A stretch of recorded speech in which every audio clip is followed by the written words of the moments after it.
이 검찰이 선거법 사건과 관련해서 이재명 대표에게 징역 2년을 선고하면서 오늘 법원의 판단 더 주목이 되고 있는데 그도 그럴 것이 벌금 100만 원 이상이면 의원직 상실, 그러니까 피선거권 박탈까지 오는 상황에서 이재명 대표 이 정치적으로 치명적일 수밖에 없다, 이런 얘기가 나옵니다.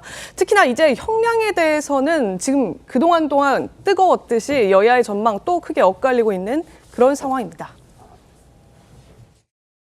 뭐 이제 무죄라는 확신들은 많이들 갖고 있는 것 같고요. 근데 지금의 스코어로 보면 만약에 정말 만에 하나 유죄가 나온다 하더라도 당이 크게 흔들릴 것 같지는 않다라는 공감대는 있고요. 이재명 대표가 단순히 그냥 질문을 하니까 죄송해요, 저 몰라요, 이게 아니고 언론에 대고 막 한 거 아니에요. 나 그 그렇죠. 사람 모른다. 그렇죠. 아야, 뭐 좋은 게 좋은 거 아니야. 80만 원만 해줘. 좀 그 이야기예요. 80만 원 하는 이야기는. 근데 이제 가능성은 어떠냐? 택도 없다 이 말이죠. 자, 저렇게 얘기하고 있습니다. 뭐 민주당은 당연히 무죄를 주장하고 또 확신하고 있는 분위기고, 국민의힘에서는 아니다, 중형이 내려져야 한다. 뭐 지금 검찰의 구형도 2년이지 않았느냐. 그러니까 반으로 딱 잘라도 징역형이 나올 거라고 전망하는 분들이 꽤나 많습니다. 어떻게 좀 전망하십니까? 네. 대선 후보로 봤을 때는 허경영 씨가 대선 후보로 출마했을 때 네. 허위사실 유포로 징역형 실형과 두 번째 허위사실 유포로 징역형의 집행유예가 나온 선례가 있습니다. 네. 검찰이 구형을 했을 때는 기존 선례를 종합적으로 고려하는 것이고요. 저는 그냥 한마디로 요약해서 대선의 승부처에서 너무 중요한 팩트에 대한 허위사실 유포가 있었다. 이 점을 꼭 말씀드리고 싶습니다.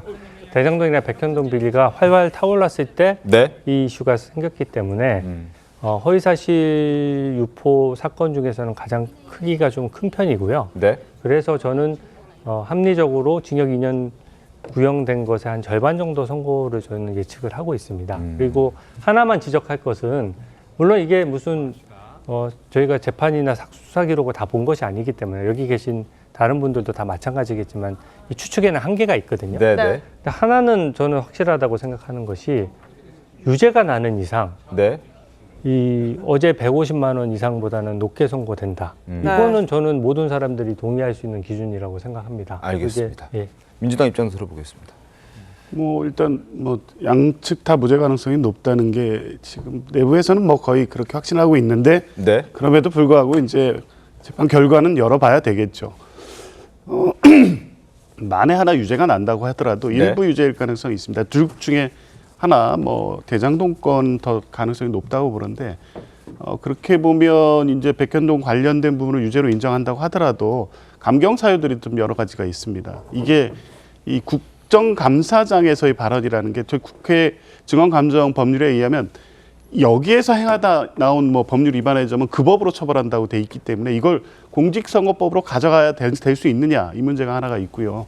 질의에 대해서 답변하는 과정에서 나왔기 때문에 소극적으로 뭐 행위로 볼 수 있고, 또 그 시점 기준에서 그 발언 자체가 선거에 그렇게 크게 영향을 미쳤느냐, 이런 감경 요인들이 있기 때문에 여러 가지를 고려해 보면, 뭐 저는 이게 하한이 70만 원부터 시작하는데 네. 지금 검찰은 양형 기준의 최상한인 2년을 구형했거든요. 네. 저는 만약에 유죄가 나온다고 해도 100만 원 이하 가능성 충분히 있다고 보고요.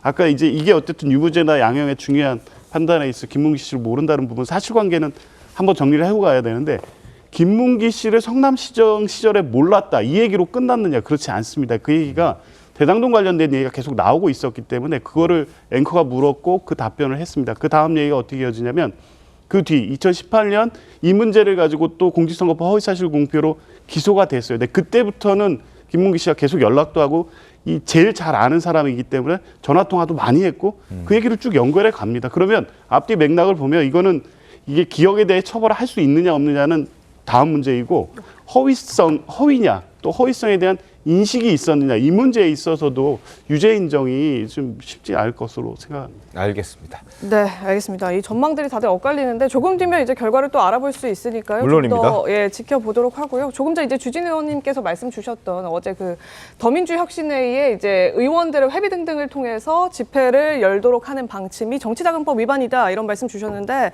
저희가 실제로 설명을 한번 해드리기도 했습니다만 더민주혁신회의 측에서 다시 한번 입장을 좀 알려달라 이렇게 연락이 와서 말씀을 드립니다.